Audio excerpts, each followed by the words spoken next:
So, I could find some data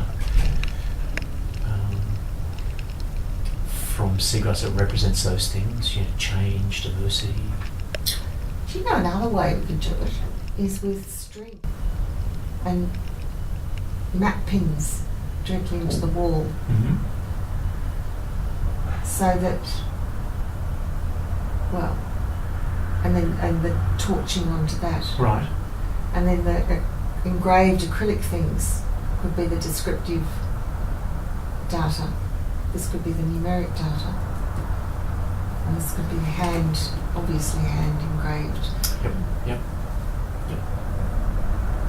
So you'd have, so one way is that you'd have places where you have the curved plastic and other places where you have the lines on the wall.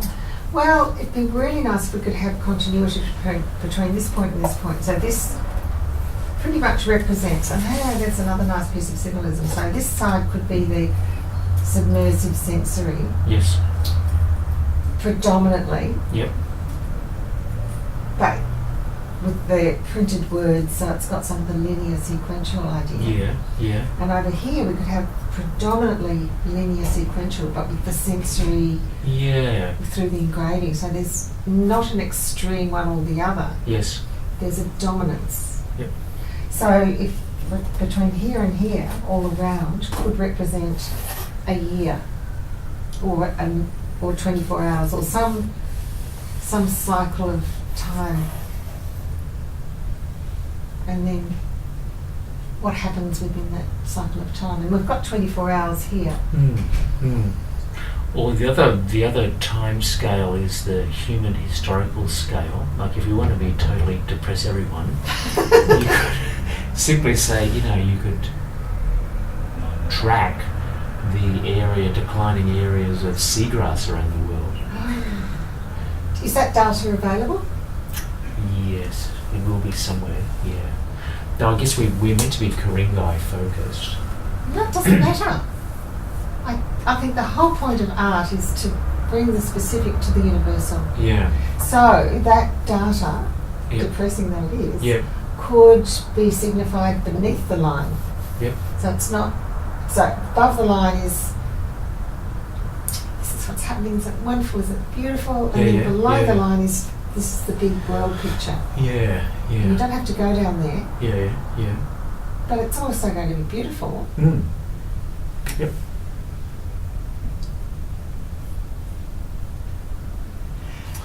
And it's a really perfect example of the complexity of the whole issue. Yes. Yeah. And that's why it's so important to keep the design simple. Yep. And then within that, people can delve at whichever level they're comfortable with. Yep. Or capable of delving. Yep. So if we're saying one idea being to have below the line there, which we had as a subterranean before, below the line is the world story for declining seagrass and the impacts of that. That will force people they've got to squat down. On the one hand, this area here, the shelf, will be perhaps at chest level, so it'll be much more visible, tangible for them. I keep thinking of children. Yep. We have to make it lower rather than higher. Yeah. The display cabinets, I noticed, are really high. Right. So I've ditched the whole idea of using those, if that's all right. Yeah.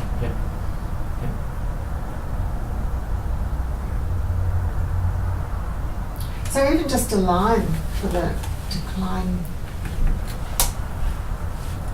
I don't know what, that's complex data too, isn't it? Because it's wear and